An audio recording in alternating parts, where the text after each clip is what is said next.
¿ya? Caracterizadas por depósito de cristales, ¿ya? Y estos depósitos de cristales van a inducir una inflamación, especialmente en nuestro sistema musculoesquelético. Especialmente le digo porque pues, pueden haber otros lugares también donde se produzca inflamación. Y dentro del músculo esquelético, especialmente en las articulaciones, provocando dolor e inflamación. Hay diferentes tipos de cristales que nosotros hemos identificado y que pueden ser causa de estas manifestaciones inflamatorias. Los más frecuentes, como ustedes ya lo saben, es los cristales de ácido úrico y los cristales de pirofosfato de calcio dihidratado. También tenemos de hidroxiapatita, oxalato de calcio, como cristales endógenos. Para el diagnóstico certero, pues requiere que nosotros lo veamos al cristal, ¿no? Sin embargo, existen otro tipo de cristales que se han relacionado también con artritis. Los más frecuentemente relacionados son los cristales de ácido úrico, los de pirofosfato de calcio, los fosfatos cálcicos, ¿ya? Entonces son los que más frecuentemente se han relacionado con el desarrollo de artritis. Cristales con significado incierto, pues los fosfatos de calcio deshidratado, cristales de colesterol, oxalato de calcio, lípidos. Cristales infrecuentes de significado indefinido, los cristales de fosfatos de aluminio, hemoglobinas, crioglobulinas y de Charcot-Leyden, y los iatrogénicos, ¿no? Que en muchos de los casos nosotros lo provocamos. Y ahí a la cabeza, pues, están los corticoides. Cuando nosotros infiltramos corticoides, muchas veces podemos inducir una inflamación porque los corticoides pueden depositarse formando cristales e inducir toda la cascada de inflamación que nosotros vamos a ver y que conocemos. También se han visto pues algunas astillas, por ejemplo, ésteres de corticoides, talco, almidón, papel. Entonces todos estos elementos extraños en algún momento pueden ser capaces de desencadenar cuadros inflamatorios. Tenemos, por lo tanto, dos tipos de cristales, los cristales intrínsecos y los extrínsecos.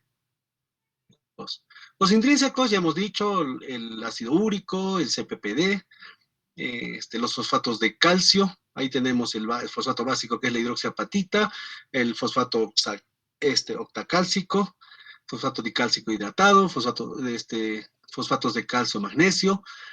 Los pocos comunes tenemos en los oxalatos, los cristales de colesterol y algunas proteínas, ¿no? Que pueden ir a precipitar y a desencadenar procesos inflamatorios. Y finalmente los cristales extrínsecos. Estos cristales extrínsecos, ya les dije, los corticoides, he tenido la posibilidad de alguna vez tener una complicación en una paciente que le realicé una artrocentesis con una infiltración, ¿ya? Y esa paciente, eso más o menos fue a las 10:30 de la mañana y a las 1:30 más o menos regresó al hospital, pero con un intenso dolor, la rodilla se le había hinchado y tuvimos que evacuar, ponerle analgésicos. Entonces esas reacciones son adversas. Y otra vez en una paciente que le infiltramos el hombro, yo le infiltré el hombro, perdón, y pues comenzó con un dolor intenso en el hombro. Le tuvimos que dar analgésicos, reforzarle la dosis de antiinflamatorios a dosis máximas, pues con lo que mejoró la paciente, pero ya tuvimos la complicación. Como hemos visto, pues las espinas de algunas plantas, las espinas de erizo, fragmentos de prótesis en los pacientes que tienen prótesis, son capaces de en algún momento desencadenar procesos inflamatorios. Entonces, fíjense cómo acá yo tengo dos pacientes. Uno que tiene unas lesiones, ¿están viendo el cursor? Sí, doctor, sí se ve. Ya, entonces estamos viendo en el pabellón auricular, ya en el hélix, fíjense cómo yo veo estas lesiones acá. Algunas notorias, como estas, como esta, ¿ya? Y algunas que son menuditas, fíjense cómo. Entonces, estas son pues los famosos tofos, y a estos podremos llamarle microtofos, los cuales tenemos que buscar cuando nosotros evaluemos a un paciente. ¿Ya? Este es un paciente con una enfermedad que se llama gota. ¿Ya? Los tofos se presentan en la gota. ¿Ya? Y fíjense cómo acá yo tengo un proceso inflamatorio de las interfalángicas distales. Ya, yo tengo un proceso inflamatorio de las interfalángicas distales, de la interfalángica proximal del dedo medio de la mano derecha, del cuarto dedo de la mano derecha. Estas inflamaciones, pues fácil, ¿no? Yo puedo decir, sí, esto es una osteoartritis. Si le limpio las uñas a la paciente, podría estar frente a una artritis psoriásica. Sin embargo, esta es una enfermedad por cristales de pirofosfato de calcio dihidratado, que como vamos a ver después, estos pacientes pueden presentar esta mano. Entonces empezamos con la gota. La gota de repente es una de las artritis más antiguas. Hipócrates decían que tuvo gota, y él hace una descripción muy importante de este cuadro de la gota. Es una enfermedad metabólica, porque lo que está afectado es el metabolismo de las purinas. Ya, ahí tenemos nosotros la base importante de la etiopatogenia. Es de naturaleza heterogénea, a menudo familiar. Implica que si mi papá tuvo gota, pues yo tengo alta posibilidad también de tener esa enfermedad. Está asociada de repente a otras enfermedades metabólicas como el síndrome metabólico, ¿ya? Hipertensión, dislipidemia, hiperglicemias. Y se caracteriza por depósito de cristales de ácido úrico en las articulaciones o en los tejidos extraarticulares también. ¿Ya? Entonces, esta es de repente la más común. Fíjense cómo este pintor, Henry Bunbury, esquematiza en su pintura el dolor de la gota. ¿Ya? Fíjense cómo esta es una persona bien vestida, ¿ya? Tiene acá su trago, se sobreentiende que es un músico, tiene acá su cello, ¿ya? Está bien vestido, aparentemente es una persona de clase alta, y fíjense cómo se le ha hinchado su pie, ¿ya? Y este diablito le está golpeando el pie inflamado. Ese es el dolor que es la gota, ¿no? Entonces, ese es el dolor que fácilmente nos dice, sí, este es el dolor de la gota. Sobre que yo tengo una inflamación, ahí todavía hay un golpe. Entonces, esta pintura esquematiza muy bien a un cuadro clínico de gota, especialmente por el dolor. Y acá nosotros tenemos los cristales. Esto es lo que tenemos que buscar nosotros para el diagnóstico, la presencia de estos cristales que son en aguja, ya birefringentes. Acá tengo uno, aquí otro, aquí está siendo fagocitado este cristal por un macrófago. Entonces, como definición, la gota también le conocen como el rey de las enfermedades. ¿Ya? O sea, el rey de las enfermedades, pues, ya. Pero también se le conoce como la enfermedad de los reyes, porque justamente la gente que comía carne, tomaba vino, trago, y obviamente esos son personas ostentosas, pues son las que padecían gota en la antigüedad, ¿no? Este, ¿Qué es lo que nosotros tenemos que ver cuando hay gota? Primero, que los pacientes con gota pues tienen un antecedente de aumento de ácido úrico sérico, ¿verdad? O sea, hiperuricemia, ¿ya? Son pacientes que generalmente tienen crisis recurrentes de monoartritis, ¿ya? En algunos casos hay estos cúmulos de cristales en los tejidos blandos, en bursas, en la mano, después en el pabellón auricular, lugares de roce. Muchos de los pacientes también hacen enfermedad renal o pueden tener cálculos de ácido úrico. Entonces, todas estas características pues me definen como gota. Como les decía, pues es una de las primeras enfermedades descritas en la historia de la medicina. Hipócrates tuvo un libro en donde había muchos aforismos. ¿Ya? Y en la gota, pues Hipócrates hace sus aforismos, ¿no? ¿Cuáles son estos aforismos? El 25, por ejemplo, dice, las afecciones de gota y las convulsiones se amortiguan y aún se calman y cesan de todo punto por la efusión de agua fría en abundancia. Entonces es como lo que pasaba antes, ¿no? A los que estaban convulsionando, lo bañaban de agua fría. A los pacientes con gota, pum, les echaban agua fría, o como los loquitos también, ¿no? Les echaban agua fría. Entonces, ese era como antes trataban la gota. Las mujeres no adolecen de gota hasta que cesa la menstruación y van a ver cómo los niveles de ácido úrico en las mujeres postmenopáusicas pues aumentan. Los jóvenes no adolecen de gota antes del uso de Venus, o sea, generalmente pues la gota se presenta entre los 20 y 30 años, ¿ya? No es frecuente en niños, ¿ya? Y obviamente pues la frecuencia aumenta con la edad. En las afecciones causadas por la gota, la inflamación mejora a los 40 días, de ahí que pues, y muchas enfermedades, no solo la gota, ¿no? Mejora a los 40 días, por eso es que, pues, de ahí nace el término de la cuarentena, ¿ya? O sea, no solo por esta enfermedad, sino por otras enfermedades también. Y los ataques de gota son más frecuentes por lo común en la primavera y en el otoño. Entonces, fíjense cómo ya Hipócrates, pues, describió y alguna vez, tuve la oportunidad de leer una descripción que hacía Hipócrates, Hipócrates pues un médico,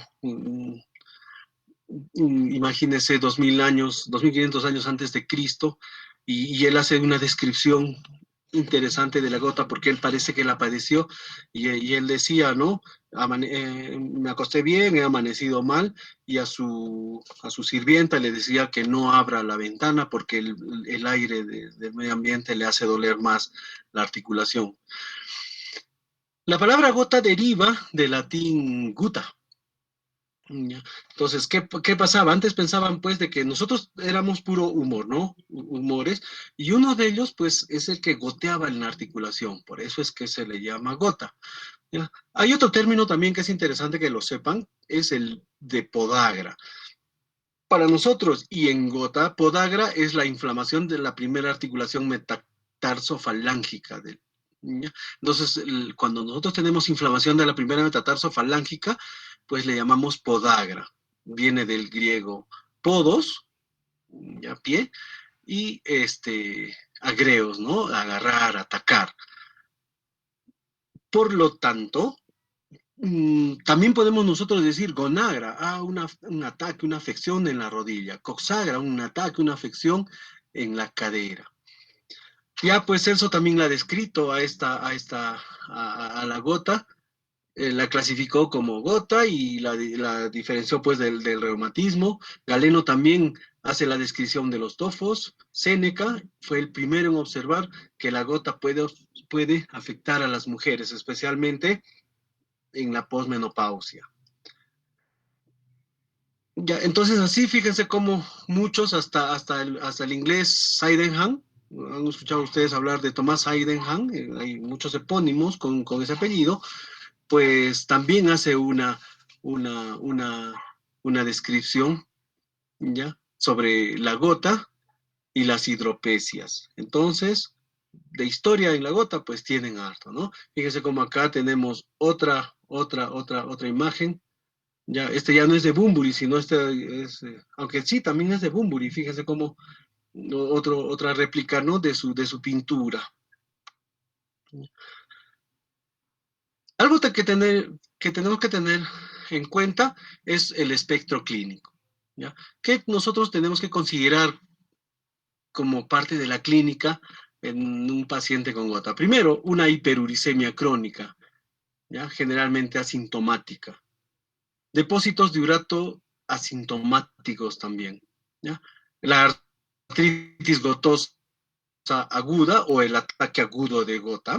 La gota intercrítica, el espacio entre un ataque y otro, o sea, la gota que está quiescente, asintomática. La gota tofácea, ya como la que hemos visto en las imágenes, y la artritis crónica, y finalmente algunas de las complicaciones, como las complicaciones renales, ¿no? De urolitiasis y nefropatía por uratos. Entonces, lo que tenemos que saber es que la hiperuricemia es el primer factor de riesgo para desarrollar esta enfermedad. Puede haber hiperuricemia en muchas personas asintomáticas que no tienen ninguna enfermedad, ¿ya? Pero además como parte del cuadro clínico. Entonces, ¿a qué le llamamos hiperuricemia? Cuando tenemos valores de ácido ácido úrico mayores a 7 miligramos por decilitro. Ese es el valor estándar para nosotros. Generalmente las mujeres tienen menos ácido úrico que los varones, 5, 5.5 como estándar, y los varones 6, 6.5. Le llamamos hiperuricemia cuando los varones tienen más de 7 miligramos de decilitro y las mujeres más de 6, ¿ya? Pero estamos hablando de hiperuricemia solamente. Los niveles incrementados de ácido úrico, por lo tanto, no me definen gota. Doctor, me duele la espalda. A ver, le pido un ácido úrico. Yo no le voy a decir que tiene gota. Pues tengo que ver los cristales, tengo que ver los depósitos, los tofos, y si es probable, tengo que ver el cuadro clínico, el ataque inflamatorio, pues, de esta patología. ¿Ya? Lo que sí, la hiperuricemia, tener niveles elevados de ácido úrico, me aumenta el riesgo de tener gota. Eso sí, ¿ya? ¿Por qué? Porque no solo es la hiperuricemia la que a nosotros nos va a ser un factor de riesgo, es más frecuente en varones, ¿ya? Entonces el hecho de ser varón es un factor de riesgo. El peso corporal también, ¿no es cierto? Es una enfermedad metabólica, la estatura, la presión sanguínea, la ingesta de alcohol. Ya, la edad avanzada también. Se ha visto de que muchos de los pacientes que tienen gota o hacen gota, pues, o más riesgo tienen de tener gota cuando pasan los 65 años. Entonces, ser adulto mayor también es un riesgo importante.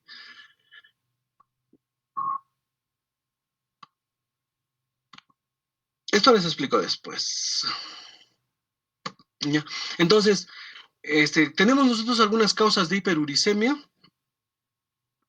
Sí, tenemos causas de hiperuricemia, ¿no es cierto? ¿Cuáles esas causas? Primero, la disminución de la excreción renal de los uratos. ¿Ya? Ahí tenemos nosotros hiperuricemias primarias, especialmente por polimorfismo acerca de unos genes, ¿no? Es el SLCA, el 2A9 y los URAT1, ¿ya? Que son genes. Entonces, cuando yo tengo polimorfismo de esos genes, pues voy a poder tal vez tener una hiperuricemia primaria. El uso de algunos medicamentos también, el etanol, la ciclosporina, la tiacida, las tiacidas, ¿no? Me retienen el ácido úrico a mí. Furosemida y otros diuréticos de asa. Algunos medicamentos usados en la tuberculosis, como el etambutol, la piracinamida, la aspirina a dosis bajas. Ya es otro factor de riesgo. Y hay mucha gente que lo toma, ¿no? Aspirina 100 miligramos para proteger el corazón. Ya, pues el ácido nicotínico, fumar cigarro. Causas renales como la hipertensión y la poliquistosis renal también es una causa de hiperuricemia. Algunas enfermedades metabólicas u otras enfermedades metabólicas como la deshidratación, la acidosis láctica, cetoacidosis, hipotiroidismo y el hiperparatiroidismo también. ¿Ya? Y como les decía, las misceláneas, ¿no? La obesidad, sarcoidosis, toxemia del embarazo. Dentro de las causas renales, de repente, una enfermedad, una condición importante como es la insuficiencia renal crónica, pues también es una causa de hiperuricemia. Esas son las hiperuricemias debidas a la disminución de la excreción renal de uratos. Y también podemos tener nosotros un aumento en la producción de uratos. ¿Ya? ¿Cuál es ese aumento? Primero, la deficiencia de algunas enzimas, ¿no? Como la hipoxantina, guanina, fosforibositransferasa o la PR, la pirofosfato sintetasa. Ya, entonces las deficiencias de esa vitamina no van a permitir que se metabolice adecuadamente el ácido úrico y pues sí me van a aumentar. El estado nutricional también. Hay mucha gente que tiene en su dieta el exceso de purinas, el exceso de alcohol, la fructuosa. Por lo tanto, hay frutas pues que nosotros no podemos abusar o hay edulcorantes en base a fructuosa que no podemos abusar. ¿Ya? Cuadros metabólicos también, ¿no? Como las enfermedades linfoproliferativas, mieloproliferativas, las policitemias. Ustedes han visto cuando hemos hecho la semana pasada psoriasis, los pacientes con psoriasis, como tienen también metabolismo alto recambio celular, pues pueden desarrollar también hiperuricemias. Ya hemos visto los medicamentos como el etanol, los citostáticos, pero los citostáticos, ¿por qué? Porque producen muerte celular, ¿no? De células tumorales, la vitamina B12, por eso es que a veces a un paciente con gota no podemos darle complejos B, y si se lo damos es muy esporádicamente. específicamente, ¿no? Misceláneas como la obesidad, la psoriasis, ya estamos hablando, y la hipertrigliceridemia. Entonces, fíjense cómo estas condiciones a mí me pueden causar hiperuricemia porque aumentan la producción del urato endógeno. Y acá tienen ustedes una tabla para conocimiento de ustedes de los fármacos que nos elevan la uricemia. Hemos dicho algunos diuréticos de asa, como las tiazidas, por ejemplo, aquí las quimioterapias, los salicilatos a bajas dosis, ya que son los que más frecuentemente utilizamos. Ya, en reumatología nosotros utilizamos de teriparatida, que son fracciones de hormona paratiroidea, y eso también, ya, pero bueno, más que todo eso es para el reumatólogo. Ya, y también nos reducen la uricemia los inhibidores de la santinoxidasa, como el alopurinol, por lo que nosotros utilizamos tanto el alopurinol como el febuxostat, que son inhibidores de la santinoxidasa en el tratamiento de estos pacientes. La uricasa, que es una enzima que últimamente se está desarrollando. La uricasa es una enzima que convierte al ácido úrico en alantoína. Nosotros no la tenemos, la tienen los animales. El ácido ascórbico, la benzbromarona, calcitonina, citratos, estrógenos, fenofibrato, los estrógenos, ¿no? Por eso es que la mujer cuando llega a la menopausia, pues como disminuyen los estrógenos, aumenta la uricemia. El losartán también nos baja la uricemia, los salicilatos, pero ya a altas dosis. A bajas dosis me elevan la uricemia, a altas dosis me la disminuyen. Esa puede ser pregunta de examen, ¿no? En cuanto a epidemiología, pues la gota es frecuentemente en varones, ya en varones, ya. Los varones tenemos algunas literaturas como la que les presento, que es del libro de Molina, pues 3-1, ya, otros dicen 5, 6-1, ya. Sin embargo, hay que tener en cuenta que en la posmenopausia, las mujeres en menopausia, como bajan sus estrógenos, pierden ese factor protector que son los estrógenos, pues pueden elevar su ácido úrico y pues equiparar la relación de desarrollar gota. Generalmente aparece entre los 30 y 50 años, ¿ya? De repente un poco antes, por eso es que Hipócrates decía que hasta el uso de Venus, ¿no? Los varones desarrollaban gota. La principal etiología de la artritis inflamatoria en hombres mayores de 40 años es la gota, pues, ¿ya? ¿Por qué? Porque además su incidencia aumenta en la cuarta, quinta década de la vida. Hemos dicho que el varón es un factor de riesgo, ¿ya? Y en mujeres, pues solo afecta al 5%. De los pacientes que tienen hiperuricemia, solo el 10% pueden desarrollar gota. O sea, si yo tengo 100 pacientes con hiperuricemia, hasta 10 pueden desarrollar gota. El 90% pues la va a pasar bien, ¿no es cierto? No van a desarrollar gota.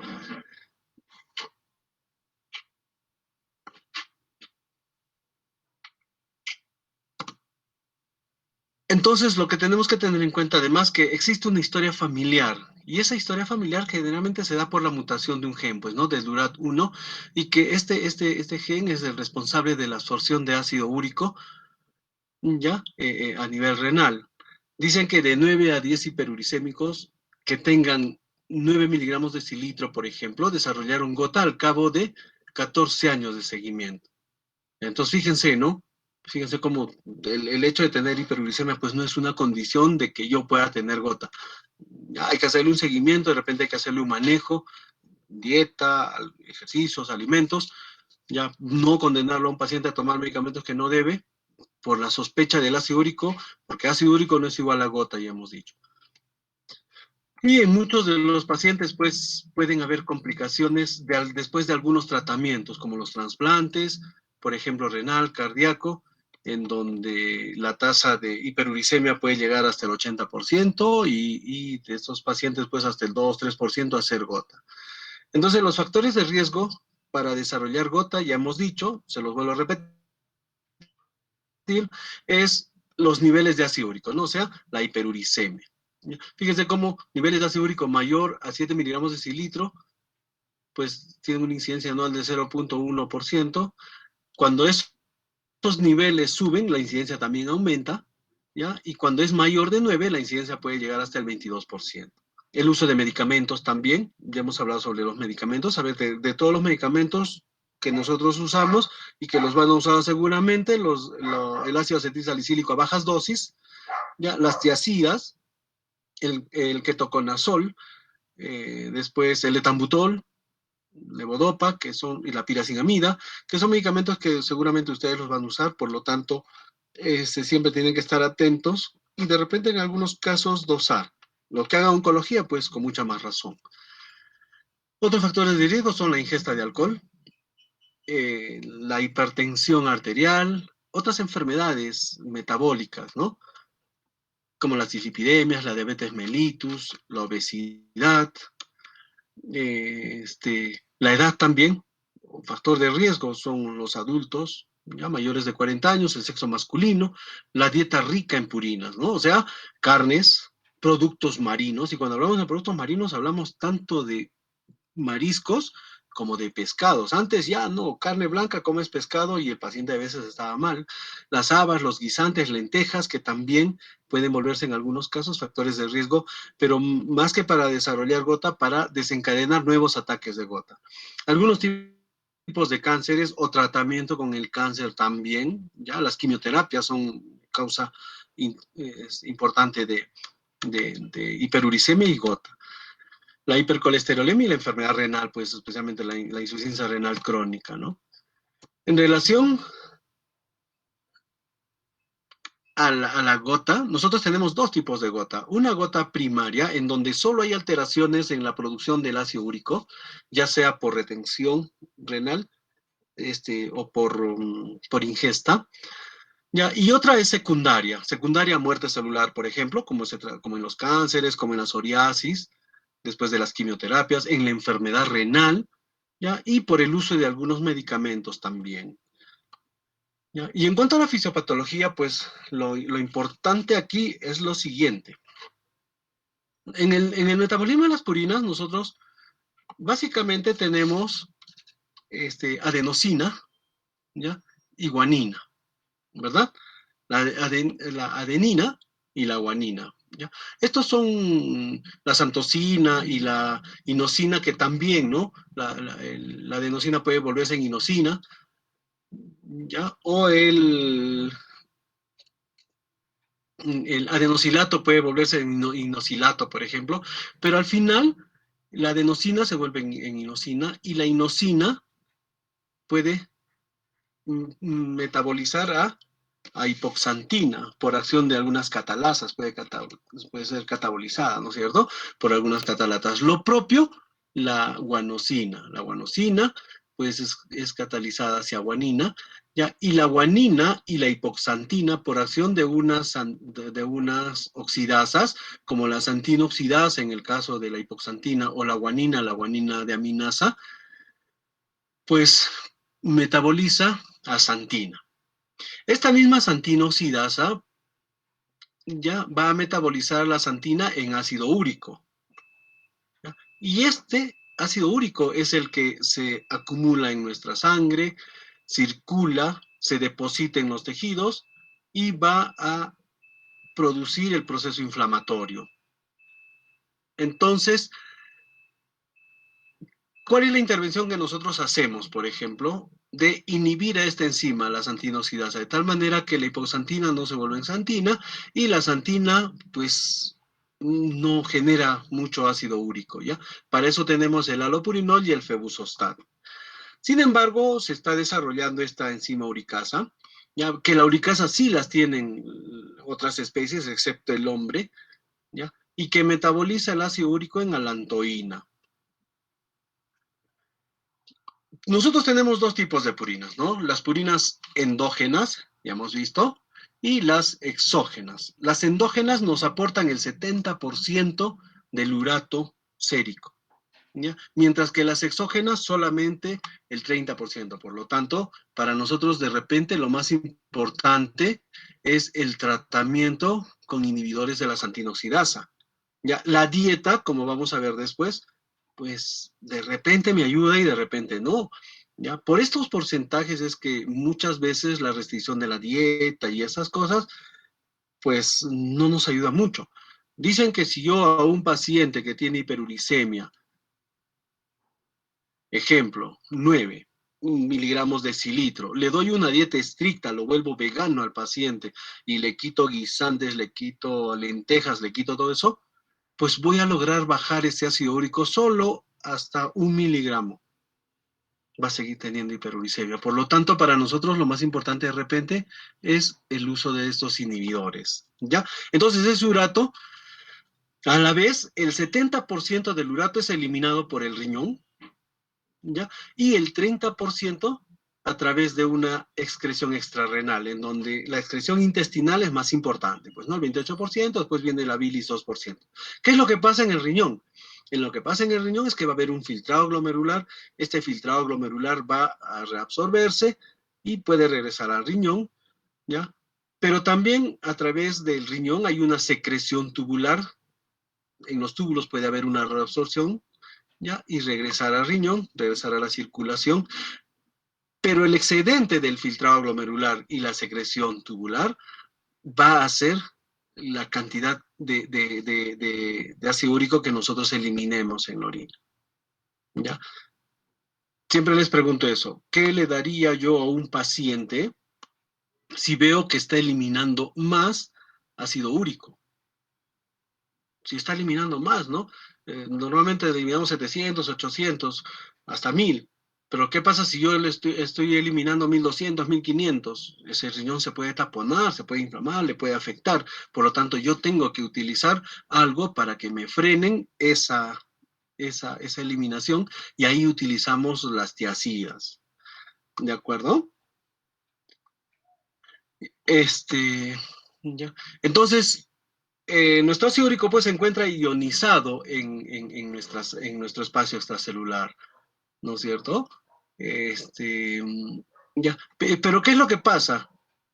Sucede que, que estos cristales pues pueden liberarse a la articulación, pueden liberarse a diferentes lugares, ¿ya? Y producir procesos inflamatorios, ¿ya? Normalmente el ácido úrico es pues soluble, ¿no? Pero esta solubilidad disminuye cuando baja el pH, cuando aumenta la temperatura corporal, por los procesos traumáticos, en la deshidratación también dentro de la articulación, ¿ya? Entonces es ahí donde va a haber la crisis de gota.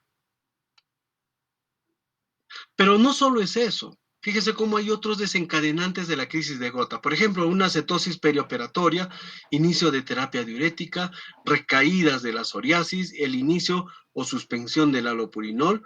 No nos olvidemos, hay veces cuando nosotros empezamos el tratamiento, y esto quisiera que vean, ¿ya? A veces, bueno, nosotros en reumatología, ¿qué hacemos? Por ejemplo, al paciente que está con un ataque agudo, le damos, y si es de nuevo, le damos solamente antiinflamatorios o colchicina. Ya no le damos alopurinol. ¿Por qué? Por esto. ¿Ya? Porque se ha visto casos en donde hay colegas que le inician ya el alopurinol, y con el alopurinol pueden empeorar esta crisis, ¿ya? Y obviamente pues las quimioterapias, ¿no? ¿Ya? Entonces, ya saben que la hiperuricemia pues se debe que en el 90% de la excreción de ácido úrico está disminuido, la excreción renal está disminuida, ¿ya? ¿Y qué es lo que pasa? Acá nosotros tenemos que tener en cuenta algo, el inflamosoma. ¿Qué es el inflamosoma? Es un complejo, ¿no? Ya compuesto por receptores intracelulares y proteínas. Entonces, ¿qué es lo que pasa en las crisis de gota? En las crisis de gota, los cristales de urato monosódico, ¿ya? Se depositan en los tejidos blandos, y ahí en los tejidos blandos van a activar el inflamosoma, ¿ya? Y el inflamosoma pues es el que se encarga de todo ese proceso inflamatorio importante que existe en este cuadro, ¿ya? Pero no solo eso, ¿no? También se activan las caspasas. Ustedes saben que las caspasas están comprometidas en la, en la, en la muerte celular, pero también las caspasas, cuando se activan, van a inducir la producción de la interleucina 1B. ¿Por qué es importante esta interleucina? Porque esta interleucina induce en la articulación la producción de otras citoquinas, como la interleucina 8, la interleucina 6, el factor de necrosis tumoral, ¿ya? Entonces, como hay un montón de estas interleuquinas, lo que se sucede es que va a haber un reclutamiento importante de neutrófilos en el lugar. Y este acúmulo de neutrófilos importante, pues va a aumentar más aún la actividad inflamatoria. Por eso es que es un cuadro aparatoso, muchas veces una emergencia en reumatología. En cuanto a las manifestaciones clínicas, nosotros tenemos, y hemos dicho, algunas etapas. Las que vamos a clasificar ahora son 4 etapas. ¿Ya? Una es la hiperuricemia asintomática. Como su nombre lo dice, asintomático, no hay ningún hallazgo. ¿Ya? Y esta puede durar inclusive más de 10 años. Hemos visto por los estudios, a partir de los 14, 15 años recién, pues uno puede desarrollar cuadros de gota. Tenemos el ataque agudo, que es lo que caracteriza tal vez a la gota. ¿Ya? Y se caracteriza por monoartritis aguda, especialmente en miembros inferiores, ¿ya? Y generalmente tiene una duración de 3 días a 10 días, sin tratamiento, obviamente. Pues, ¿no? O sea, sin tratamiento, a partir de los 10º día ya uno comienza a mejorar. ¿Ya? Después viene un periodo intercrítico en donde la enfermedad calma, el paciente está asintomático, está sin inflamación, ¿ya? Y termina cuando viene otro ataque agudo de gota. ¿Ya? Este periodo intercrítico, dependiendo del paciente, puede durar semanas o meses, ¿no? O años inclusive, ¿ya? Algunos pacientes tienen un ataque, 2, 3 años después otro ataque. Y finalmente la gotatofasia, en donde ya aparecen esos tofos, esos depósitos de ácido úrico, ¿ya? Y esto pues generalmente ocurre en pacientes que tienen la enfermedad o la gota ya muchos años, más de 10 años. Entonces comienzan a formar acúmulos de cristales de ácido úrico en los tejidos, en las articulaciones, y van a tener un cuadro clínico específico. Por lo tanto, la hiperuricemia asintomática, pues el paciente no tiene molestias y lo único que tiene es el ácido úrico elevado, ¿ya? Eso es lo más importante.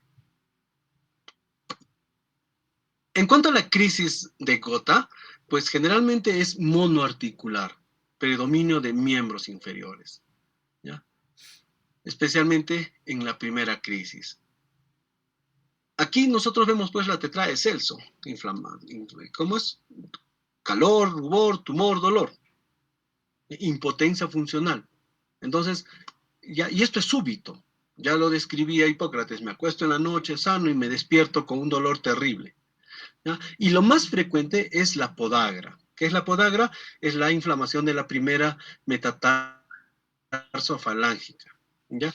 Dicen que hasta en el 50% de los casos la gota debuta como podagra o la afección es de la primera metatarso-falángica. Le siguen en frecuencia el tarso, el tobillo, la rodilla. Fíjense cómo del pie comienza a ascender en frecuencia. Pero también pueden afectar otras articulaciones, especialmente de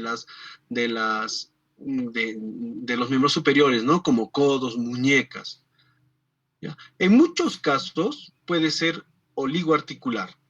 Entonces puede haber, especialmente ya cuando se cronifica la enfermedad, ya puedo tener yo 2 articulaciones hinchadas, 3.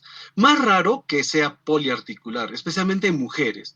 Pues si es poliarticular, ahí vamos a tener problemas porque vamos a tener que hacer diagnóstico diferencial con una artritis reumatoide y con esos problemas, ¿no? ¿Ya? Es raro, fíjense, es raro que afecte a las caderas, es raro que afecte a los hombros o a la columna.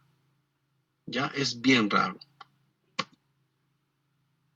Pero también en la gota tenemos manifestaciones extraarticulares, ¿ya? Lo más frecuentemente visto son las bursitis, ¿no? La bursitis olecraniana, la bursitis prepatelar, ¿ya? Las tendinitis también nosotros podemos ver, ¿ya? El dolor generalmente es agudo. En las primeras 24 horas, pues el dolor es intenso, ¿ya? Hasta las 48 horas. Después, como les dije en la primera parte, sin tratamiento, pues puede ir remitiendo a partir del tercer día hasta el 10º día y después ya calmar. Pero imagínense quién va a soportar 3, 4, 5 días de dolor intenso como el de la gota, como el de la figurita, ¿no? Ahí el diablito que está golpeando la articulación inflamada, pues no, ¿no es cierto? Entonces muchos de estos pacientes requieren un tratamiento Y como les decía, ¿no? Una vez que calma la enfermedad, especialmente el primer ataque, pues el segundo se sucede después de mucho tiempo. Puede ser después de meses o después de 2 años, inclusive hasta 2 años, ¿ya? ¿Cuál es el problema entonces? Pues claro, yo lo dejo y después que otra vez tenga otro ataque y ahí lo vuelvo a tratar, le vuelvo a dar su antiinflamatorio y se acabó. Pues cuanto más avanza la enfermedad, los ataques se hacen más frecuentes, ¿ya? Ya no van a ser después por ejemplo, ya un ejemplo, yo tengo gota y el primer ataque y después al año y 3 meses me vino el segundo ataque. Ah, ya, después ya va a ser al año, después va a ser a los 8 meses, después a los 6 meses, después al mes, y después no voy a poder calmar. ¿Ya? Entonces, esa es la historia natural de la enfermedad. Con el tiempo, las crisis aumentan en frecuencia, ¿ya? El periodo intercrítico, por lo tanto, disminuye. Entonces, ya yo estoy menos tiempo sano, menos tiempo voy a estar sano. Pero no solo es eso, sino que con el pasar del tiempo, estas crisis ya no son monoarticulares, sino pueden volverse oligo o poliarticulares. En la gotatofasia, hay veces tenemos compromisos poliarticulares. El periodo intercrítico, ya les dije, es el periodo que se encuentra entre una crisis y la otra crisis, la recurrencia de la otra crisis, ¿no? O sea, el periodo asintomático. ¿Ya? Es importante determinar este periodo, ¿ya? Y así sea asintomático, pues realizar un tratamiento. Últimamente se sabe que el ácido úrico, por ejemplo, es oxidante. Estamos en la era de los antioxidantes, entonces como es oxidante puede alterarnos funciones, por lo tanto hay que disminuirlo. La dieta y en algunos casos pues hay algunas escuelas que ya están tratando las hiperuricemias, ¿no? Nosotros hemos aprendido que uno las trata cuando son pues muy elevadas, ¿no? 10, 10.5, 11. Pero pues por los estudios recientes pues ya se está de repente tratando a menos concentración en esas hiperuricemias. La gotatofasia, ¿ya? Se caracteriza por presentar, primero, los famosos tofos, ¿no es cierto? Entonces nosotros tenemos ahí los tofos que se pueden depositar en las articulaciones, se pueden depositar en los tejidos blandos, ¿ya? Pero además se caracteriza porque pueden tener crisis ya poliarticulares, como habíamos dicho, ¿ya? Puede ser aditivo, se me hinchó el codo, ya con tratamiento, sin tratamiento, ya se me hincha la rodilla, después la muñeca. Entonces a nosotros nos hace pensar, oye, ¿no será una R? Puede ser. Y generalmente en estos pacientes la piel perilesional es más lábil, como vamos a ver en algunas imágenes, y fácilmente se ulcera, ¿no? Y especialmente cuando alrededor del tofo. El tofo pues lastima la piel y algunas veces pues se erosiona, se lacera y cuando nosotros vemos pues ahí abajo está todos los cristales, parece una tiza o un talco que le han echado en la herida del paciente. ¿Ya? ¿Dónde son más frecuentes buscar los tofos? Ya hemos visto, en el hélix de las orejas, ¿no? Ahí en el pabellón auricular. Ese es el primer punto que nosotros buscamos generalmente. También buscamos en los pulpejos de los dedos. También en las zonas de fricción del codo, en las rodillas, las bursas olecranianas, después el Aquiles, ¿ya? Y también en los nódulos de Verdén y Buchar, ahí en los nódulos de Verdén, ustedes saben, se presentan en la osteoartritis y son nódulos que están ubicados en las interfalángicas distales y los de Buchar en las interfalángicas proximales. Toda esa zona nosotros tenemos que buscar la presencia de tofos o microtofos, como hemos visto en la primera imagen. Y obviamente pues podemos tener también otros problemas, ¿no? Como dedos en resorte o las tenosinovitis, síndromes del túnel del carpo, por depósito de estos mismos cristales. ¿Ya? Rara vez tenemos tofos en la médula espinal, en las escleras, en las válvulas cardíacas. ¿Ya? Entonces, fíjense cómo en este paciente, pues se ha ulcerado la piel. ¿Ya? Acá tenemos depósito de cristales, ¿no? Fíjense cómo esta, esta imagen parece que le hubieran echado colinos al paciente o una pasta dental, ¿no? bueno, blanca, ¿no? Porque ahora hay pasta dental de colores. Entonces, o le hubieran hecho talco al paciente, ¿no? Esos son los famosos cristales de ácido úrico. ¿Ya? Y fíjense cómo yo tengo acá los cristales y alrededor toda esta zona está inflamada, porque hay una eritema en la piel vecina. Acá también tenemos en los pulpejos, bueno, acá está notorio, algunas veces tenemos que ver así finos punteados en estas zonas, ¿no? Aquí pues sí tenemos un tofo importante, lo propio aquí, ¿ya? Aquí solo tenemos uno, otro por acá, a diferencia de la primera imagen que vimos en donde pues era más evidente, ¿no? Algunas veces el paciente no se da cuenta, y si nosotros no le examinamos y el paciente no nos dice nada, porque a veces esto no duele, pues no vamos a tener de repente una aproximación diagnóstica adecuada. También se pueden depositar los cristales en la articulación. ¿Y qué es lo que pasa cuando se depositan estos cristales de ácido úrico en la articulación? La destruyen, ¿ya? La van a lesionar. Vamos a ver acá, por ejemplo, en esta radiografía.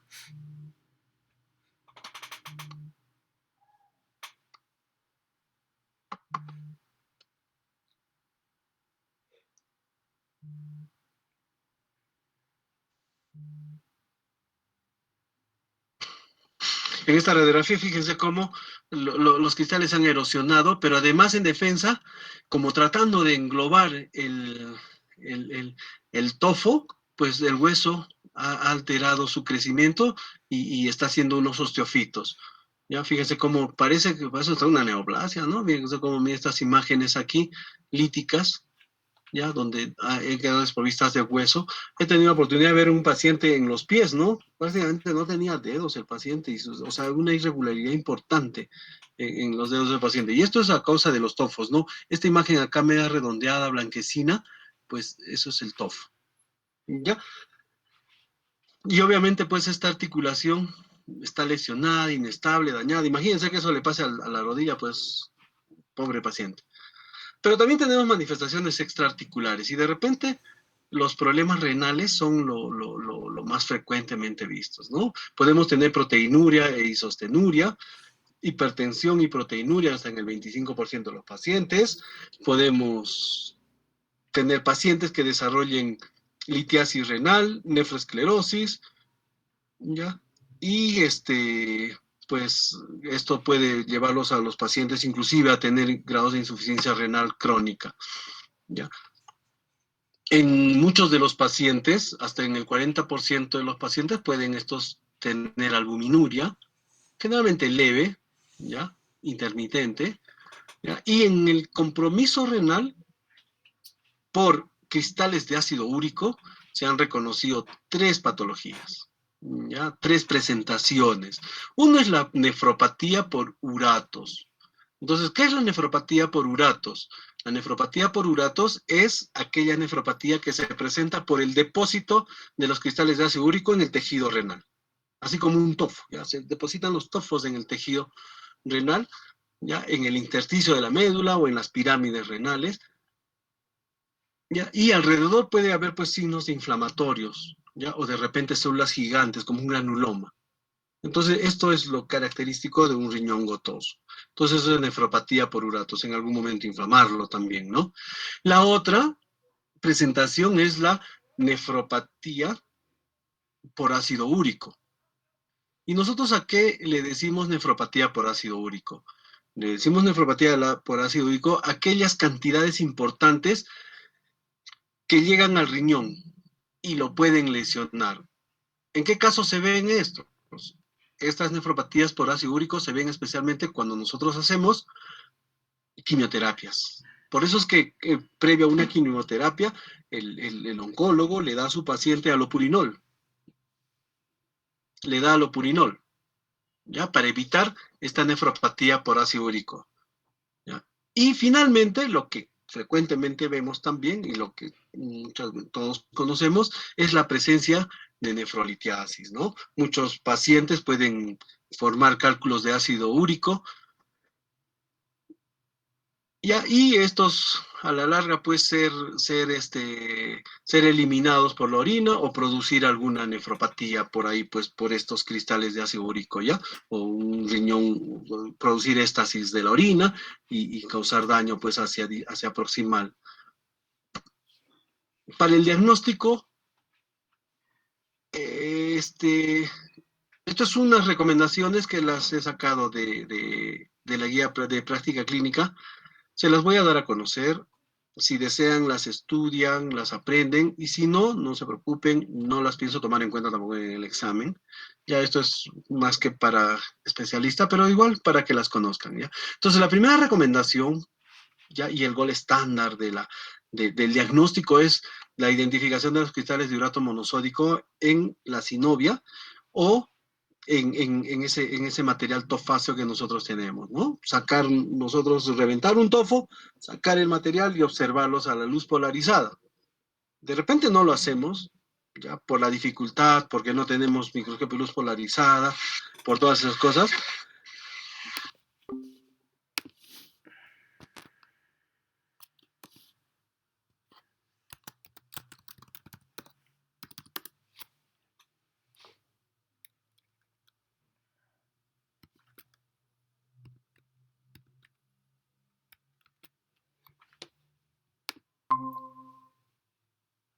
Y ver los cristales de ácido úrico, ¿ya?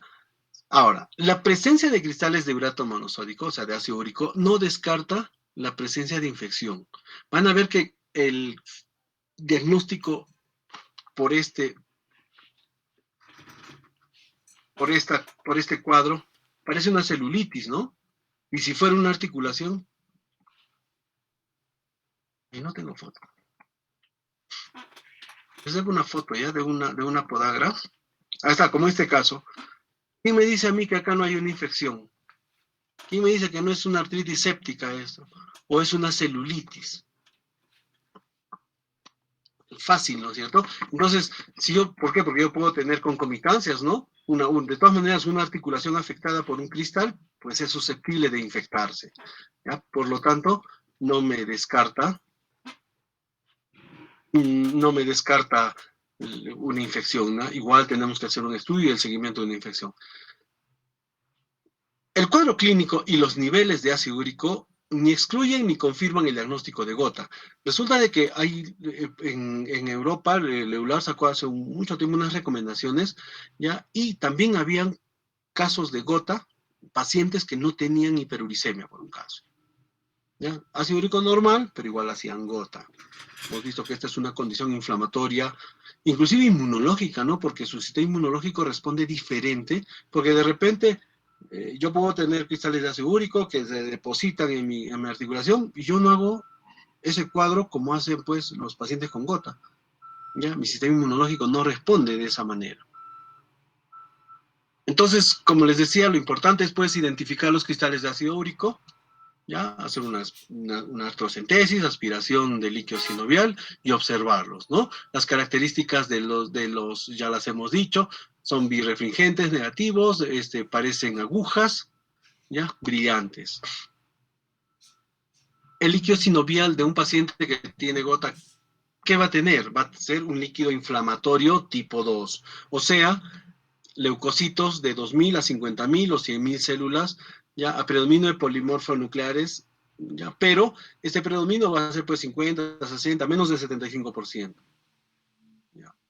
Si es más, pues ya pensamos de repente en un proceso infeccioso y los niveles de glucosa pueden ser normal. Ahora, cuando nosotros tenemos uno de estos pacientes y que tienen un líquido así como el que tiene un paciente con gota, pues igual van generalmente a gran y cultivo. ¿Ya? Las pruebas por imágenes también son importantes. Ustedes han visto ya que cómo los cristales de ácido úrico pueden lastimar, lesionar y erosionar la articulación. ¿Ya? Pero cuando nosotros tenemos el ataque agudo, el primer ataque de gota, pues generalmente la radiografía no nos es de utilidad. ¿Ya? Porque vamos a ver una articulación normal y más que vamos a ver aumento del tejido blando, ¿no? Del hinchazón, nada más. Eso es lo que vemos. Ya en la gota tofacia o en las gotas crónicas, de repente vamos a ver como en este caso los tofos, fíjense cómo están los tofos, ya, y estas erosiones que le está produciendo al hueso. ¿Ya? Entonces, eso es lo que podemos ver nosotros en un paciente ya crónico.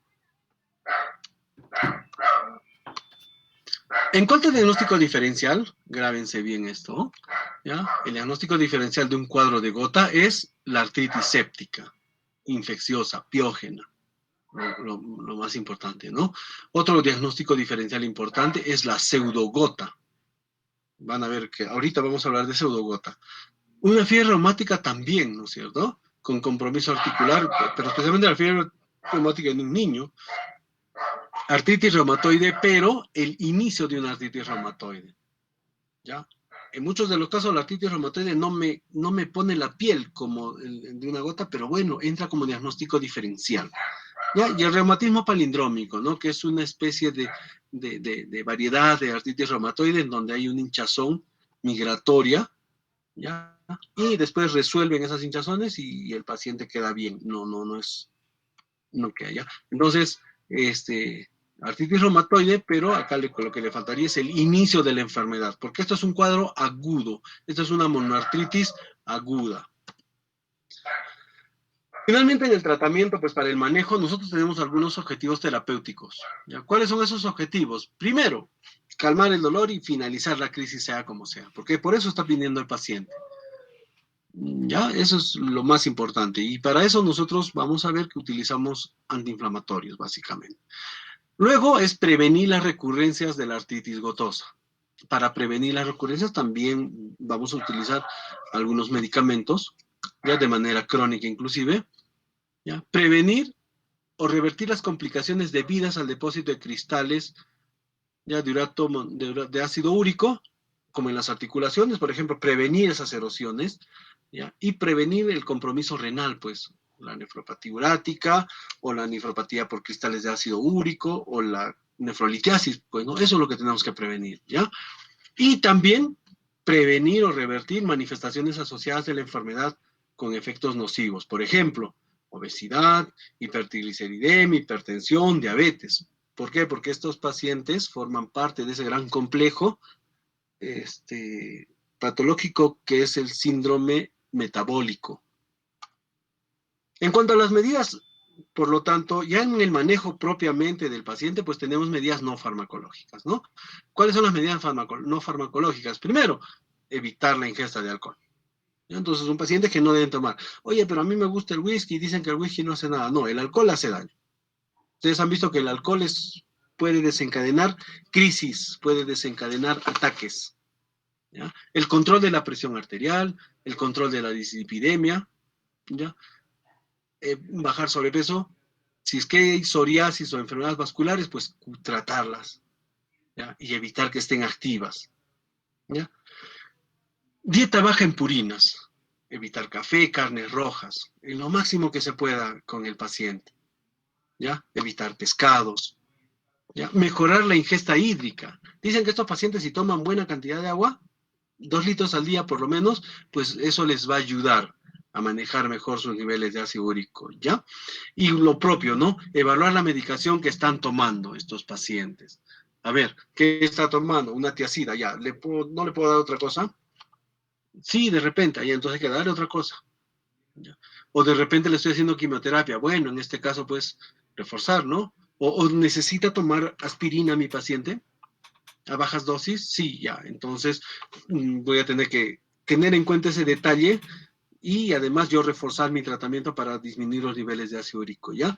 Y finalmente los suplementos dietéticos, ¿no? Tenemos que tener en cuenta los efectos antiinflamatorios de los ácidos grasos como el omega 3, la vitamina C, ¿ya? También hay que evitar el consumo de mucha fruta. Cuando seguramente los que están haciendo, los que nos van a presentar la dieta en estas enfermedades, pues van a ver, ¿no? Que hay algunas frutas, como los frutos rojos o los frutos del bosque, que nos ayudan a evitar el consumo de café, la leche normal, porque la leche más bien nos ayuda a eliminar un poco el ácido úrico. ¿ya? Entonces, son productos que podemos utilizarlo. No es como ya en la historia, no, no tomas leche, no comes carne, no comes tal, tal, tal, solo pollo y pescado. Y el pescado también, pues ustedes han visto que nos puede inducir a recaídas importantes, ¿ya? Entonces, las medidas farmacológicas que tienen esos pacientes son importantes, ¿ya? Pero básicamente es el control de la enfermedad a través de las medidas farmacológicas. ¿Por qué? Porque hemos visto que la mayor producción es endógena de ácido úrico. ¿Ya? Entonces, para el manejo de la gota aguda que tenemos, los antiinflamatorios a la cabeza, una ampolla de diclofenaco, de ketorolaco, ketoprofeno, ¿ya? Esto es lo que tenemos nosotros a la mano. Corticoides, ¿ya? Generalmente los corticoides vía oral no van. Algunas veces en algún paciente que no pueda recibir antiinflamatorios, por ejemplo, paciente se me infartó, es un paciente diabético, hipertenso, dislipidémico, y además hace su ataque agudo de gota, o tiene gota, y se infarta, con seguridad que ese paciente va a recaer. Se le va a hinchar la rodilla, el tobillo, va a tener podagra. ¿Ya? Y yo no puedo darle de repente antiinflamatorios. No puedo darle corticoides vía oral tampoco. A él lo puedo infiltrar. ¿Ya? ¿Cuándo se utilizan los corticoides? Como, no sé si está por acá. ¿Ya? Generalmente cuando tenemos complicaciones severas en la gota tofacia, ahí de repente yo podría utilizar corticoides sistémicos o parenterables, ¿ya? Y obviamente también el uso de corticoides en estos pacientes, ¿por qué? Porque si son pacientes metabólicos pueden tener diabetes y hay que tener precaución, ¿ya?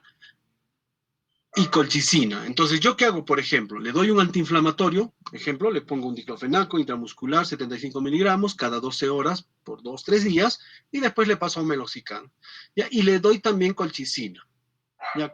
¿Por qué? Porque la colchicina, ya sea 2 veces al día o 3 veces al día, pues nos ayuda mucho, porque lo que hace la colchicina es disminuir la migración de esos polimorfos nucleares pues, al lugar de la infección, de la inflamación, perdón. ¿Ya? Entonces, las usamos bajas dosis antes, en la antigüedad, ¿qué hacían? ¿Cómo yo diferenciaba si esto era una gota o era una infección? Le daba colchicina. ¿Ya? Si mejoraba el paciente, es gota. Y si no mejoraba, perdón, es una infección. ¿Ya? Durante el día, obviamente, ¿no? Pero ¿qué hacían? Cada media hora le daban una pastilla.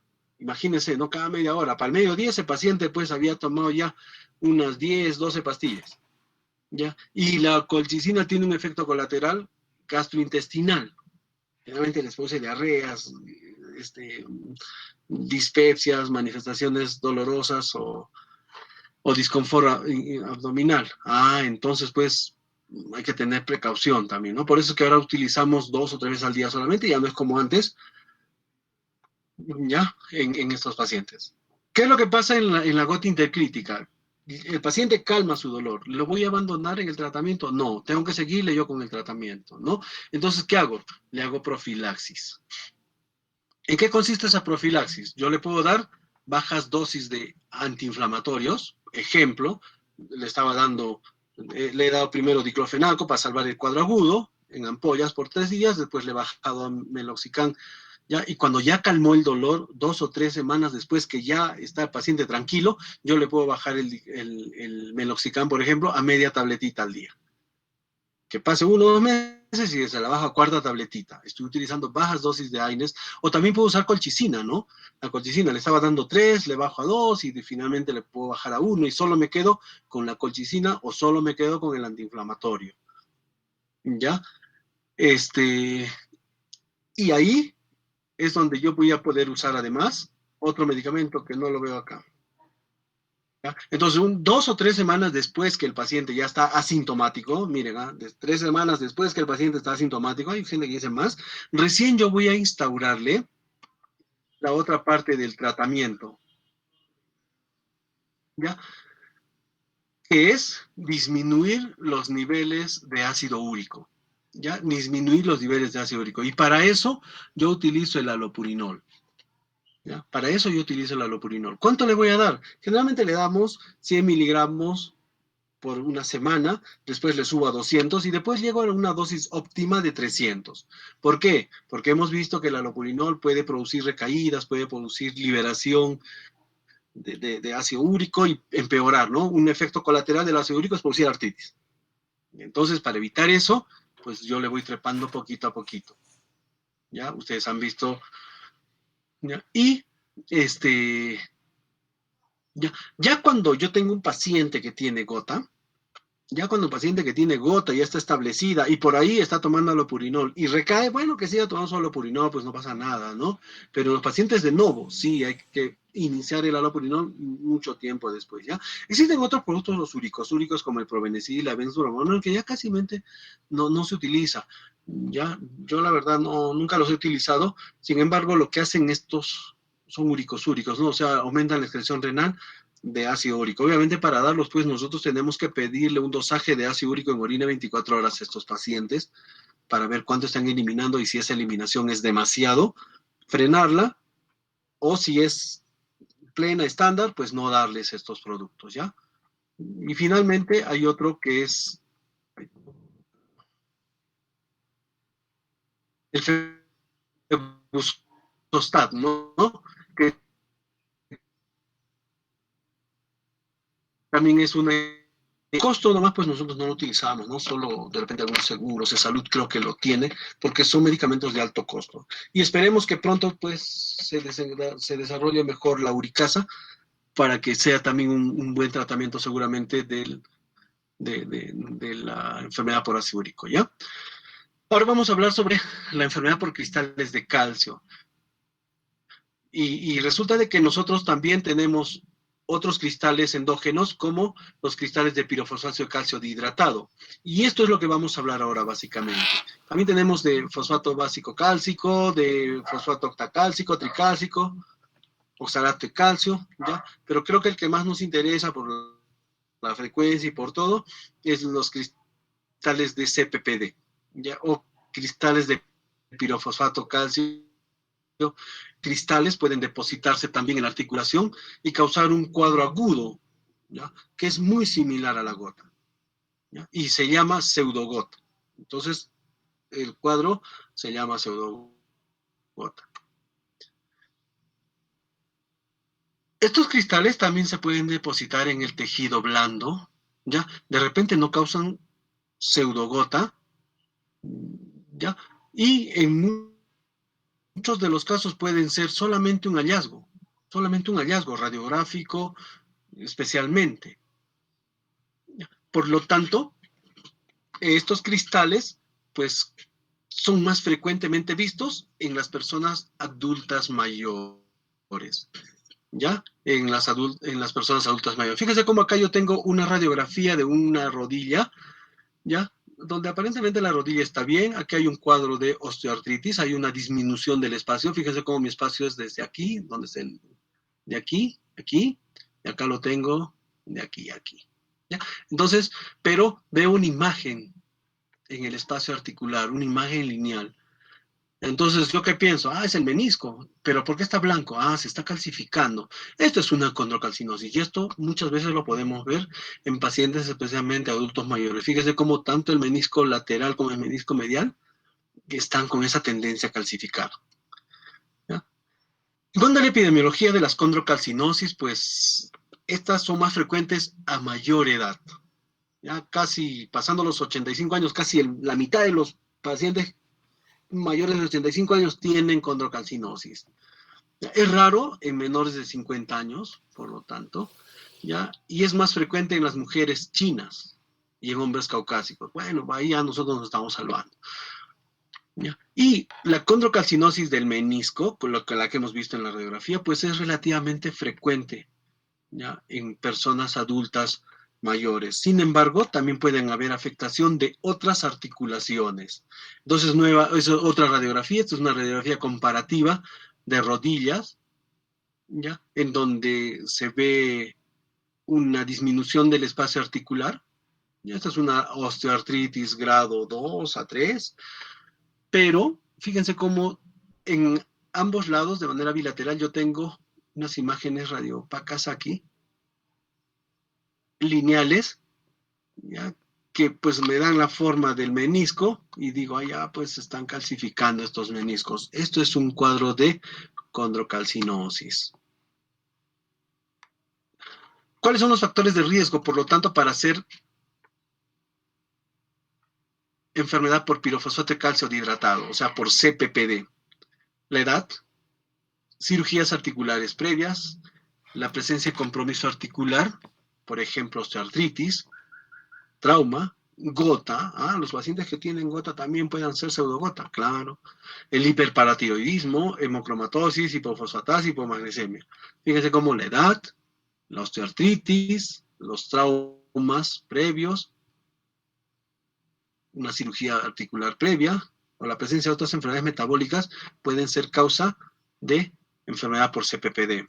¿Ya? El hipotiroidismo también, débilmente asociado, pero el hipotiroidismo, y algunas que en algún momento de repente y que no se ven frecuentemente, son la enfermedad de Wilson, la acromegalia, la deficiencia de hyaluronidasa, el raquitismo, hipercalcemia hipercalciúrica y la ocronosis. ¿A qué se debe entonces, hablando teológicamente, la enfermedad por CPPD?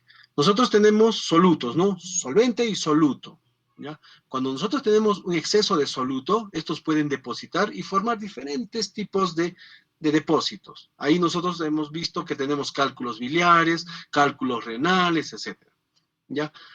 Cuando estos cálculos se depositan en el tejido, en la matriz celular del tejido conjuntivo, pues ahí es donde nosotros vamos a formar estas famosas calcinosis. ¿Ya? Eh, pero ¿qué es lo que pasa además? ¿Por qué no todos nos calcificamos?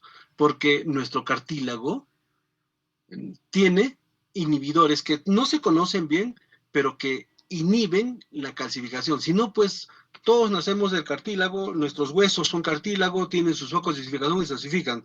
¿Y por qué los cartílagos articulares no se osifican? Justamente por estos inhibidores fisiológicos. Como les digo, no están bien identificados, pero sí se cree que hay inhibidores fisiológicos de las calcificaciones. Cuando nosotros tenemos alteración en estos inhibidores, pues lo que vamos a ver es ese depósito de cristales de calcio en estos tejidos. Y también hay alteración en la concentración de calcio, pues, ¿no? De fosfato, de pirofosfato inorgánico, ¿ya? Que van a favorecer el depósito de estos cristales. Pero lo más importante es la patogénesis de la inflamación. ¿Qué es lo que pasa? En estos casos hay un proceso inflamatorio. ¿Por qué? Porque estos cristales se hacen disponibles y se liberan, ya sea a la articulación. ¿Ya? Cuando se liberan a la articulación, pues van a formar depósitos periarticulares. ¿Ya? Y estos cristales, ¿qué van a hacer? Van a haber células que los van a englobar, así como han visto ustedes en la primera imagen, un macrófago comiéndose un cristal, lo propio, ¿no? ¿Ya? Y como no van a poder fagocitarlos, digerirlos, pues van a producir que hayan mayor cantidad de mediadores proinflamatorios, ¿ya? Y la concurrencia de mayor número de células. ¿Ya? Entonces, estos mediadores inflamatorios como las vancininas, calicreína, el complemento, los leucotrienos y citoquinas son las que van a desencadenar esta gran cantidad de proceso inflamatorio. Y fíjense cómo se produce una interleuquina, que es la interleuquina 8. ¿Y por qué es importante la interleuquina 8 en estos casos? Porque la interleuquina 8 es la responsable de atraer, eso ya lo hemos dicho en la primera parte de Gota, ¿no? Atraer a los neutrófilos hacia el centro de la lesión, pues, ¿no? Y muchos neutrófilos, mucho daño. Entonces, estos cristales, pues pueden estar opsonizados. Ustedes saben que opsonización es envolverlos con proteínas, ¿ya? Al estar opsonizados interactúan con receptores de los leucocitos, activan cascadas intracelulares y van a producir el proceso inflamatorio, ¿ya? O sea, en la enfermedad por cristales de monourato sódico, pues puede estar autolimitado. Primero por secuestro de estos cristales, ya por una disolución de estos cristales de manera oxidativa, ya, y por la liberación de factor de crecimiento transformante beta, por ejemplo. ¿Cuáles son las manifestaciones clínicas, por lo tanto, en pacientes con enfermedad por cristales de pirofosfato de calcio dihidratado? Uno es la condrocalcinosis. ¿Ya? Entonces, la condrocalcinosis es la calcificación de los cartílagos, pues, ¿ya? De manera asintomática. Entonces, podemos tener nosotros condrocalcinosis o en otro escenario podemos tener pseudogota. ¿Ya? La pseudogota es una condición clínica, ya saben, donde hay un proceso inflamatorio, ¿ya?, intermitente de la articulación.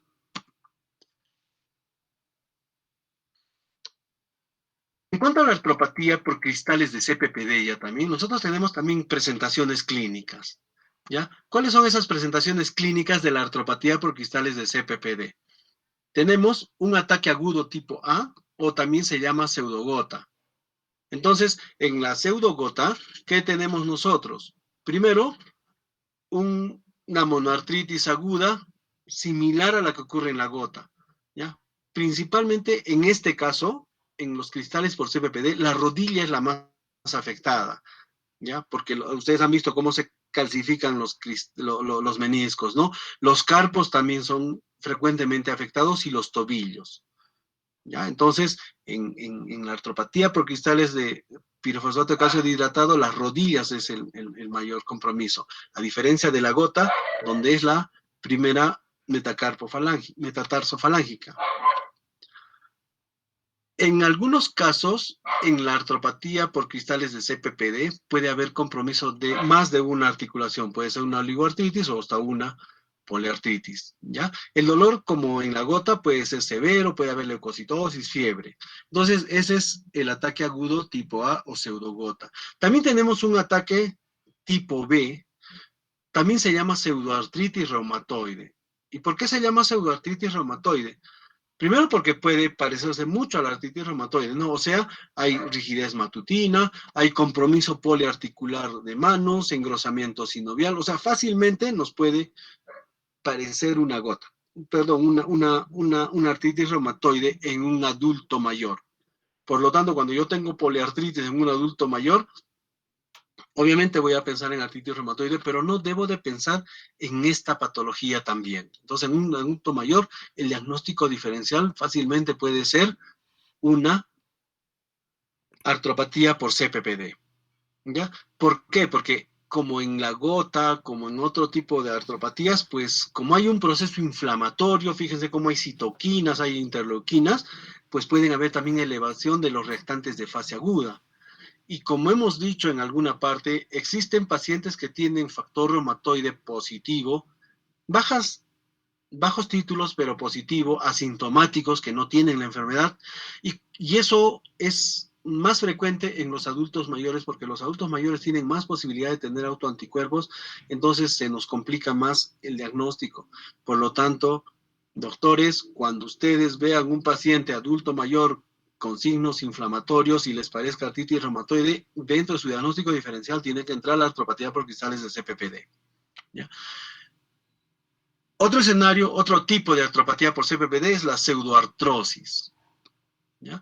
Pseudoartrosis. También tenemos ahí dos tipos, ¿no? C y D. Fíjese cómo la pseudogota se presenta, la pseudoartrosis, perdón, se presenta en el 25% de los pacientes. Ya, las otras formas no son muy frecuentes. La pseudoartritis, por ejemplo, es en el 5% solamente. Un poco más porcentaje es la pseudogota. ¿Ya?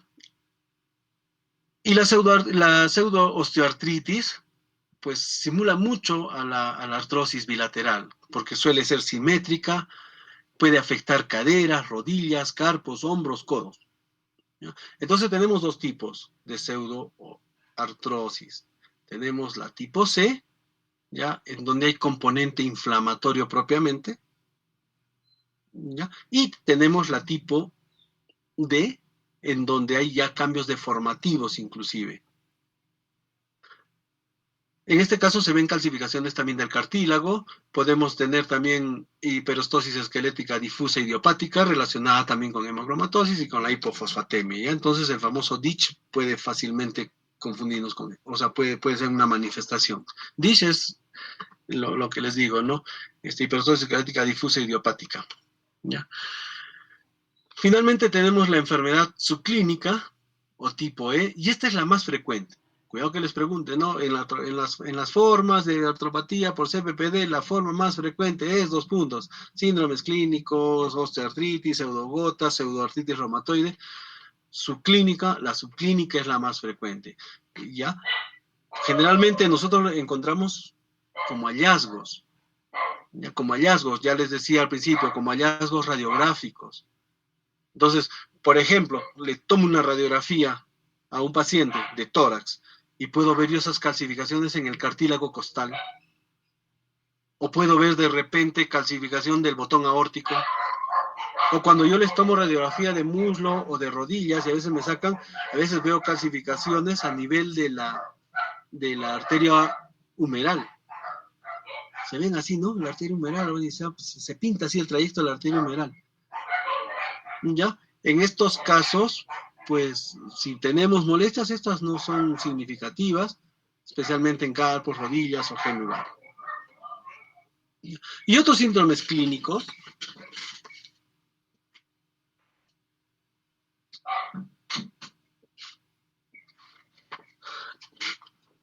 como la espondilosis extensa cervical, mielopatía cervical secundaria, depósitos de CPPD en los ligamentos flavum, ¿ya? Y si nosotros tenemos calcificaciones a estos niveles, pues fácilmente, si se me calcifica el ligamento amarillo, pues yo puedo hacer síndromes tipo caudequina, ¿no?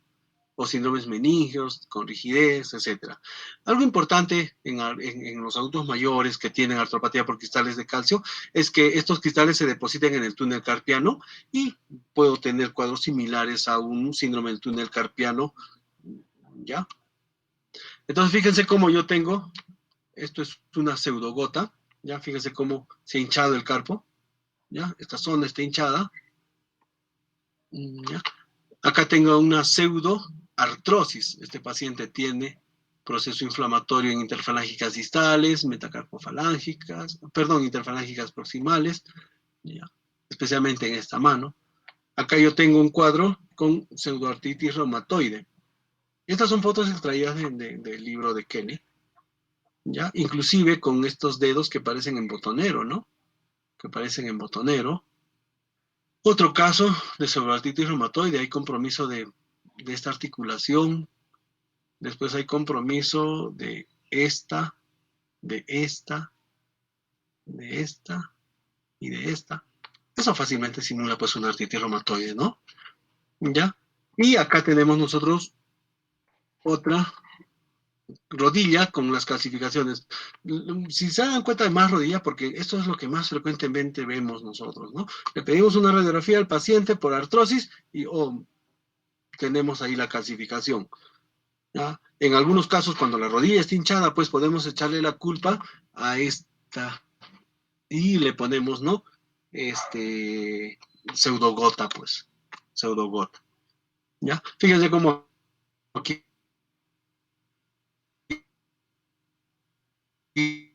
y otras imágenes,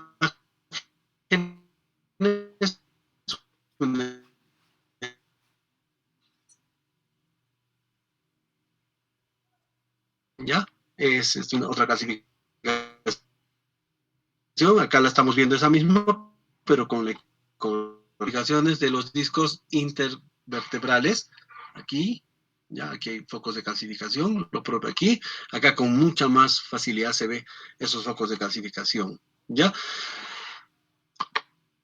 Otras formas de artropatía por cristales, tenemos los depósitos periarticulares asintomáticos, ¿ya? La periartritis calcificada. Periartritis significa inflamación de tejidos periarticulares, o sea, tendinitis, bursitis.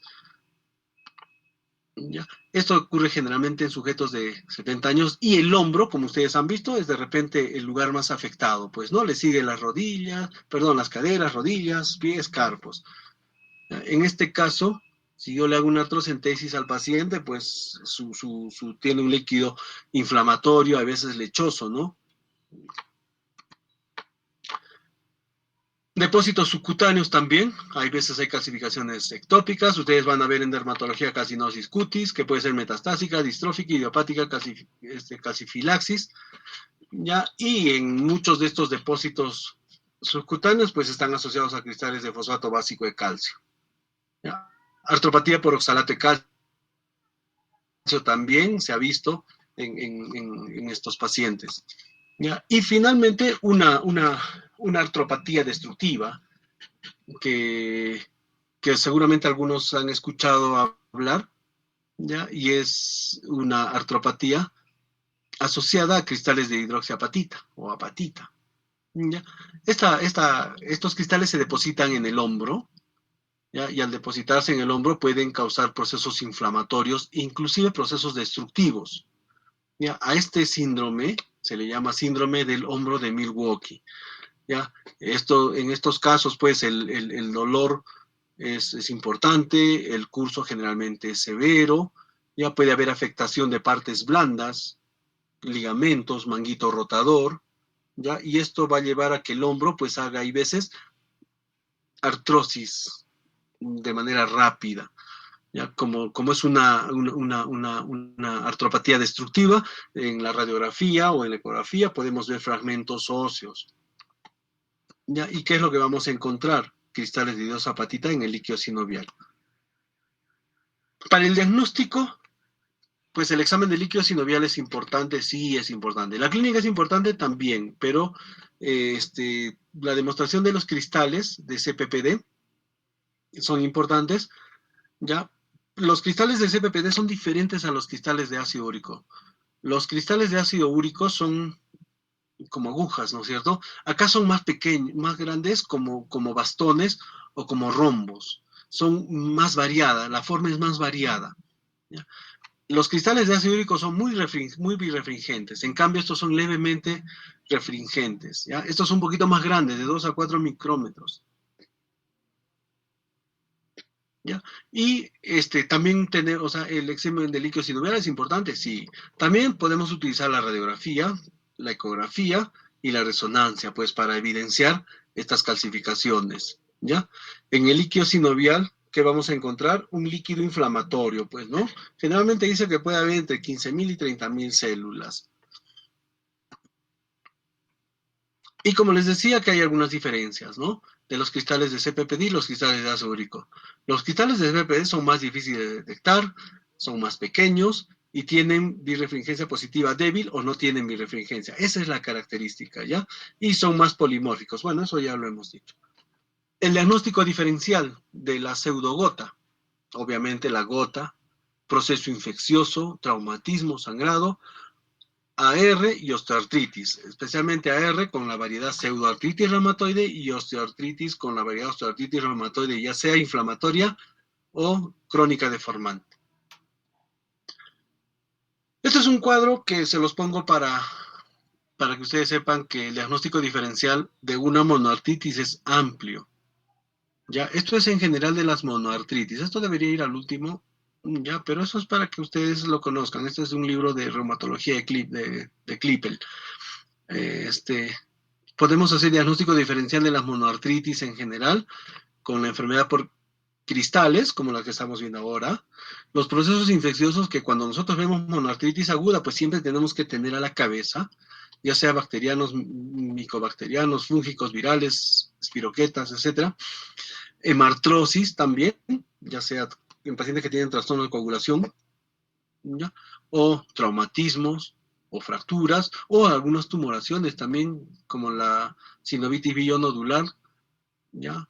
Tumores también, volvemos a repetir la sinovitis billonodular, enfermedades sistémicas, la artritis reumatoide, espondiloartritis, el lupus eritematoso, la sarcoidosis, pero en sus etapas iniciales, en el debut, ¿ya? La osteoartritis también, variante erosiva, ¿ya? Yo tengo artritis, o artrosis, perdón, pero en un momento se me inflama de pronto. Ah, pues es una monoartritis aguda. Y estos entran dentro de su diagnóstico diferencial, ¿ya? Y algunos daños intraarticulares como las lesiones meniscales, osteonecrosis, fracturas, ¿ya? Finalmente el tratamiento. En el tratamiento, pues no hay un tratamiento específico para estos depósitos de cristales, ¿no? Se depositan y ya. ¿Ya? Entonces yo de repente tengo que tratar enfermedades de base, concomitancias. Para el cuadro agudo, para el cuadro doloroso, pues yo utilizo los antiinflamatorios. También puedo utilizar colchicina. Entonces, los antiinflamatorios, el que ustedes gusten, puede ser un ibuprofeno a dosis antiinflamatorias, ¿ya? 400, 600 u 800 cada 8 horas, por ejemplo. Naproxeno 550 cada 12. Meloxicam una tableta al día de 15 miligramos. Diclofenaco 75 miligramos 2 veces al día, o sea, 100 a 200 100 a 150 o 200 miligramos día. Son buenas dosis. Colchicina de 0.5 miligramos 2 a 3 veces al día, ¿ya? Corticoides, en el caso de que no tenga o tengo un paciente que tiene muchos factores de riesgo para utilizar AINES o colchicinas, un paciente que tiene un problema gastrointestinal, yo no le voy a dar colchicina, pues le puedo dar corticoides orales, ¿ya? O parenterales en algunos casos, de todas maneras evaluando riesgo-beneficio. En estos casos sí podría darle, ¿ya? Corticoides intradicionales mejor, ¿ya? Sin embargo, cuando yo le pongo un corticoide a un paciente, pues de repente puedo favorecer el depósito de cristales de pirofosfato de calcio, ¿no?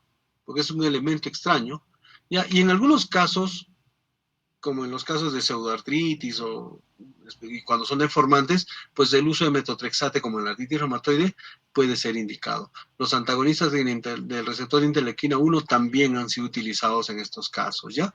Entonces, fíjense cómo, para terminar, hay aquí calcificaciones del cartílago y al lino, fíjense cómo ya como el cartílago se está calcificando.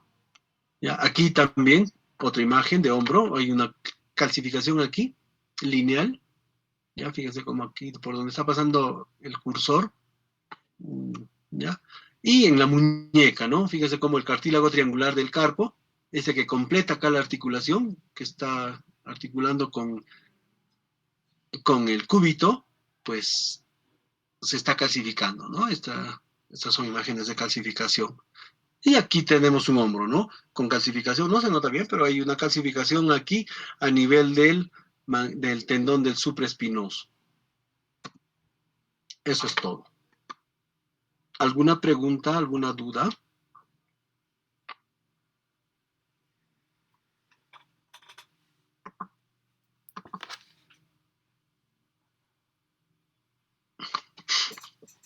Hola, ¿están?